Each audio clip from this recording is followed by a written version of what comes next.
Ne kemi ditur paraprakisht që as presidentja aktuale, as presidenti potencial nuk ne garantojnë quorumin. Ju e dini që unë jam aktivist, nuk jam analist. Rrjedhimisht ne shtojmë numrin e votave, ne nuk parashikojmë sasin e tyre. Ne jemi përpjekur që ta gjejmë figurën konsenzuale. Dhe shtegun për propozime partijake e nisi partia kryesore opozitare PDK-ja. Ne nuk ishim për ato.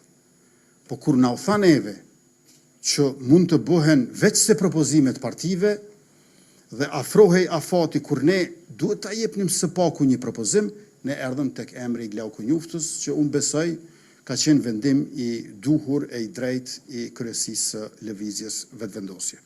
Tash, ne kemi ditur paraprakisht që as presidentja aktuale, as presidenti potencial nuk ne garantojnë quorumin.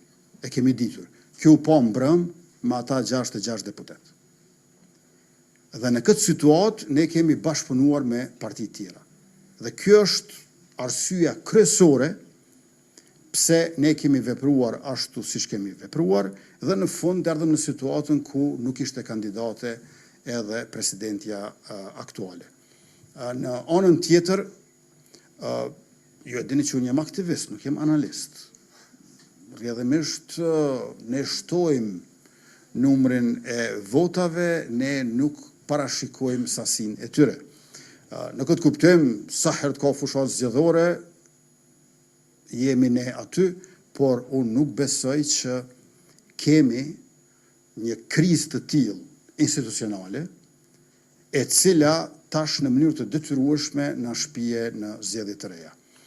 Unë besoj që shumë gjëra janë vështirë të kuptueshme tani, aq më vështirë të shpjegueshme, ndoshta deri diku të përshkrueshme, por koha do të tregoj dhe atë shumë shpejt se çfarë ka qenë ky lloj planja, kjo lloj skeme, që neve të detyrohemi për zgjedhje të përsëritura në mënyrë të padrejtë e të panevojshme, madje edhe prej atyre të cilët thoshin se jo nuk i duam zgjedhjet.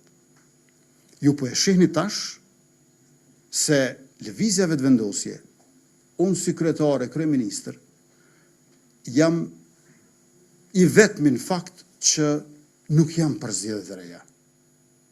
Nuk jam për zgjedhje të reja. E ata të tjerët, të cilët thoshin dikur që nuk janë për zgjedhje të reja, tash janë shfaqur në një dritë tjetër.